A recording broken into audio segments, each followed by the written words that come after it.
Hai teman-teman, kenalin aku Beryl Akila, mahasiswa semester 6 Hubungan Internasional dari Universitas Diponegoro. Dan di video ini, aku mau mengajak kalian untuk mengenal hutan hujan Amazon. Aku yakin di sini banyak dari kalian yang udah tahu tentang hutan hujan Amazon. Tapi izinkan aku untuk memperkenalkan kalian sedikit lebih dalam supaya kita jadi sama-sama lebih tahu ada apa sih di hutan hujan Amazon ini.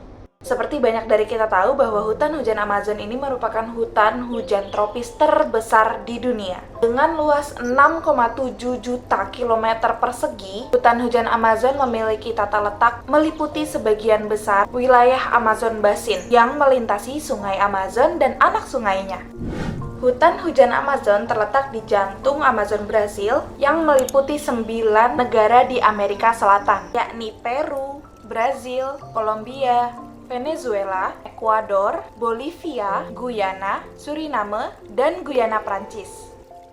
Seperti yang bisa kalian duga, hutan seluas itu sudah pasti menjadi rumah bagi banyak sekali spesies di dunia ini. Hutan hujan Amazon menjadi rumah bagi lebih dari 80.000 spesies tanaman dan juga pohon. Menjadi rumah bagi setidaknya 10% satwa liar dari seluruh muka bumi. Hal ini bermula dari jutaan tahun yang lalu ketika hutan Amazon mulai terendam oleh air yang mempercepat evolusi spesies yang hidup di dalamnya.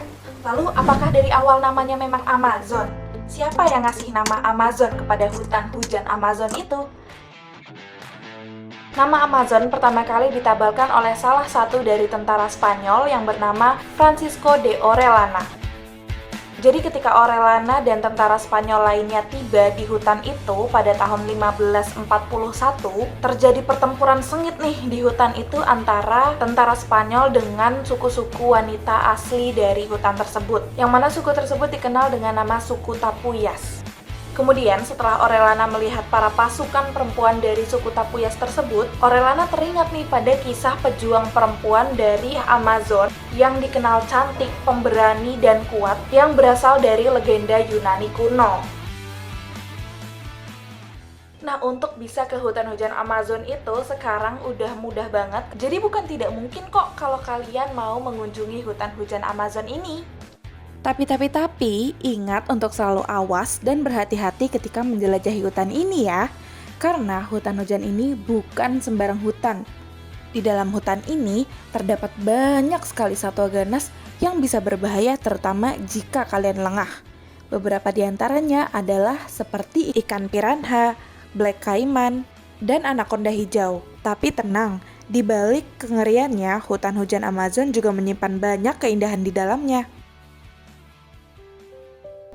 Namun, sayang beribu sayang, hutan hujan Amazon sebagai keajaiban alam sekaligus paru-paru dunia kini semakin terancam oleh serangkaian kejahatan lingkungan yang menggerogoti keberlangsungan alam. Bahkan, teman-teman, banyak sekali iklan di Facebook yang menjual bagian-bagian besar tanah dari hutan hujan Amazon ini, bahkan yang dilindungi sekalipun dijual dengan ukuran lebih dari lapangan sepak bola. Yang mirisnya lagi teman-teman, tanah-tanah tersebut dijual dengan harga yang sangat murah dan secara ilegal. Hutan dengan keanekaragaman hayati paling banyak di dunia ini diiklankan sebagai lahan memanen kayu dan beternak.